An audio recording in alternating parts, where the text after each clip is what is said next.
Here we are again, another week and another NHS statement from a Labour figure. This time it's former Prime Minister Tony Blair, who has been quite amazingly on the media quite frequently this week. I'm not sure why. I'm not sure what he has to contribute, but the questions that he's being asked most about, nothing about David Kelly. The stuff he's being asked about is mostly the NHS. I'm just going to play a couple of clips. We're joined, before I start, we're joined by Dr. Bob Gill. How are you doing, Dr. Bob Gill? Very good, Crispin. Thank you for coming on again. Now, I'm just going to play these two clips. They're about a minute each, interviews with Tony Blair.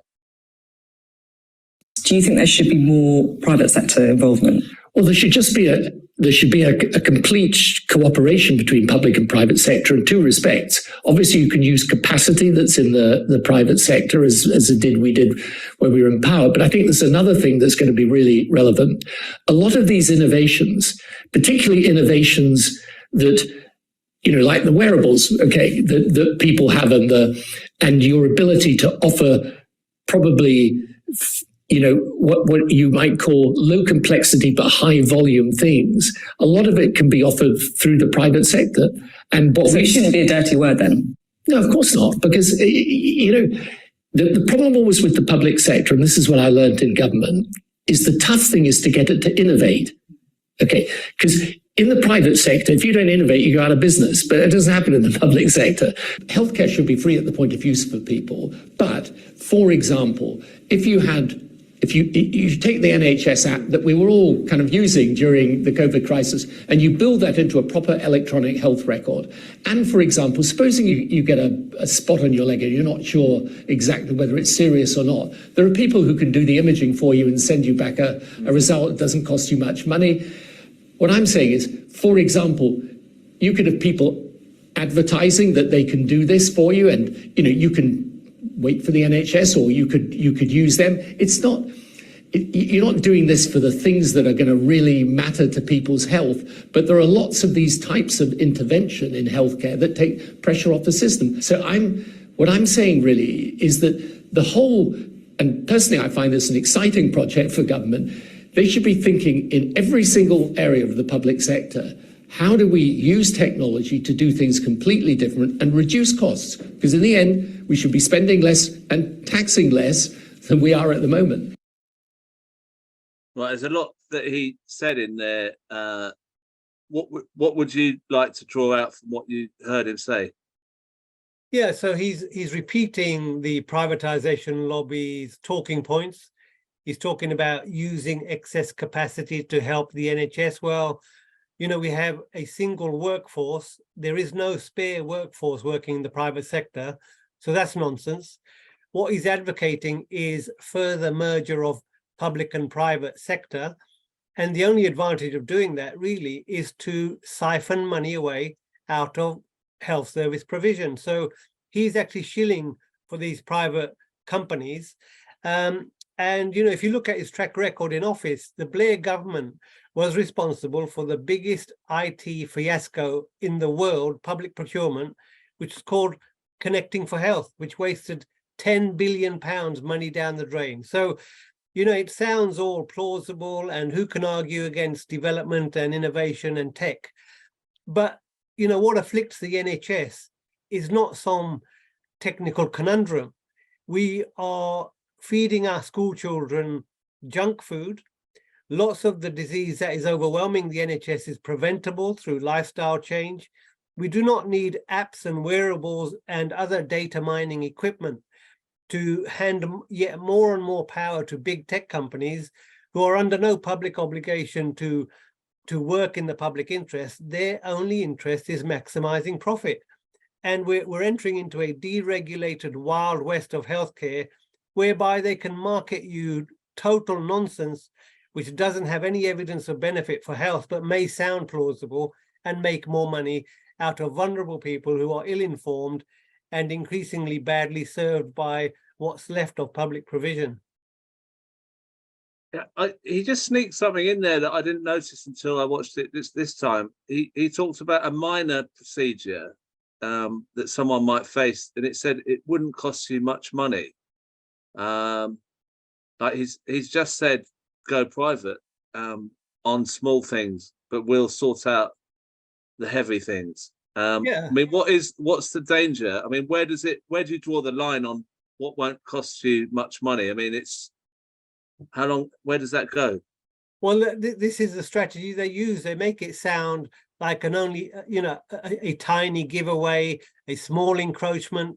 But what is required for every time you commission the private sector and you pay them public money, there's a huge bureaucratic process that goes on, which wastes a lot of money. So, any potential saving is eaten up by the cost of contracting, the writing up of contracts, employing lawyers, accountants, setting a fee. So there's a massive bureaucracy that goes with the outsourcing. And this is far from efficient. We've talked before about the cost of marketization, sucking out a minimum 10% of the NHS budget, for which not one penny goes to patient gain. And this is what Tony Blair is advocating. He is driving the policy that all major parties are agreed on, which is a transition to the American system, whereby the public fund private treatment. And when he's talking about public spending, what he doesn't say, what he leaves out, is the total cost to the individual will go up, because less will be provided through taxation, and you'll have to make up the shortfall through private insurance, mortgage your house to pay for treatment, or go without. Tony Blair is advocating going without treatment, the denial of care to the sickest people, often the poorest people, and dismantling the whole concept of the NHS, which was universal comprehensive care, funded through taxation, available to everybody, and provided by public employees. That is the key, and that is the model that Blair and Starmer and Streeting want to smash apart by sounding reasonable. But this is far from reasonable. It is deadly. It will lead to a lot of preventable harm and death, and a vast waste of money going out the back door in profit and bureaucracy. And another thing that he says in that is that the public sector is not innovative enough, and the private sector is far more innovative, or it would go out of business. But that doesn't seem to make sense to me, because the private sector is looking for profit, not to provide a service. So let's just look at how I don't understand how he can draw that comparison, really. Well, it's totally false. Let's look at the innovation that the water companies are doing at the moment. They're just pumping raw sewage into the rivers. They haven't built a reservoir in the last 40 years. That's the type of innovation that Tony Blair is interested in. Let's look at the most privatized system in the world, the American system. Sure, they have great technology and all the rest of it, but that's not provided to everybody.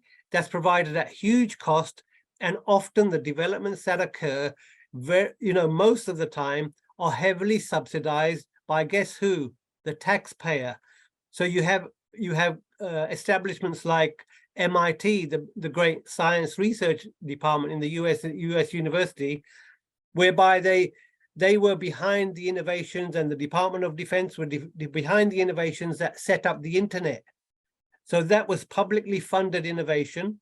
But where is the benefit going? The benefit is going to the big tech companies who, with partnership with government, as the Snowden revelations revealed, cook up a deal where they allow monopolies to emerge.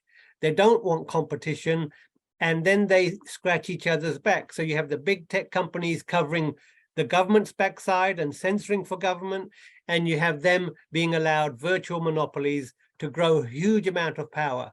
And that is the direction of travel Blair wants to continue in.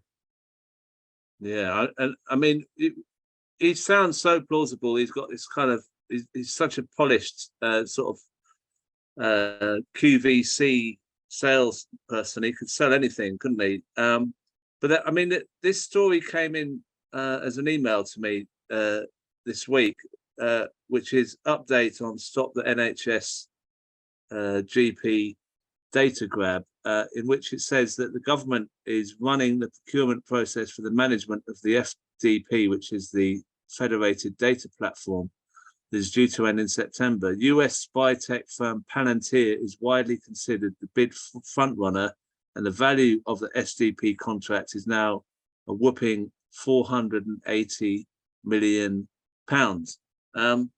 So what Blair was talking about was the data that he said was so useful during lockdown.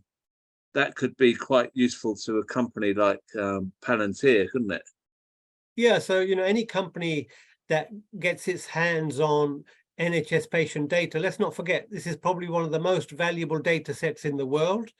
The government essentially wants to hand over control to a private company, a company that has links to the deep state in America, the CIA, a company that was helping Donald Trump with his, border policies and immigration policies. These are companies that have a track record of abusing power, of using their power against the public interest, and our government is rushing to get further into bed with them, further enmeshed with this data grab. And this should be considered as a public asset, an income stream for the public to develop and come up with new ideas, new information in healthcare. But rather than we all benefiting from it, this is being handed over to the private sector. They're giving away the crown jewels and they're paying for it to be taken away. You couldn't make this stuff up. And would you go as far as to say that Blair is a puppet for those kind of companies? Absolutely. He's worth over £100 million. He's one of the richest ex-PMs, this country has ever made. We know that he's taken money from dictatorships. I believe Azerbaijan is one example. He's made a lot of money through using his connections, for using his political power. It could be that he's been called in to supplement the woeful performance of Keir Starmer and Wes Streeting in reinforcing some of these lies that are being peddled about the private sector being a solution. The merger of the state and the private sector is something that Mussolini defined as fascism. This is not a good idea. We need clear separation between private capital, these multinational corporations, and the public purse. Otherwise, you have an open season on fraud, the revolving door, and misappropriation of funds. Just look what happened when the government threw billions at the private sector through the pandemic. People have a short memory. Let's not forget Tony Blair's record in office, the 1 million dead Iraqis, the blood on his hands, his incompetence and ignorance on how to manage a pandemic, him advocating the forced vaccination of people at low risk and promoting, vaccine passports. This is all about authoritarianism and other agendas. This is nothing about health, and nobody with any sense would listen to a word that comes out of Tony Blair's mouth on any subject, least of all healthcare.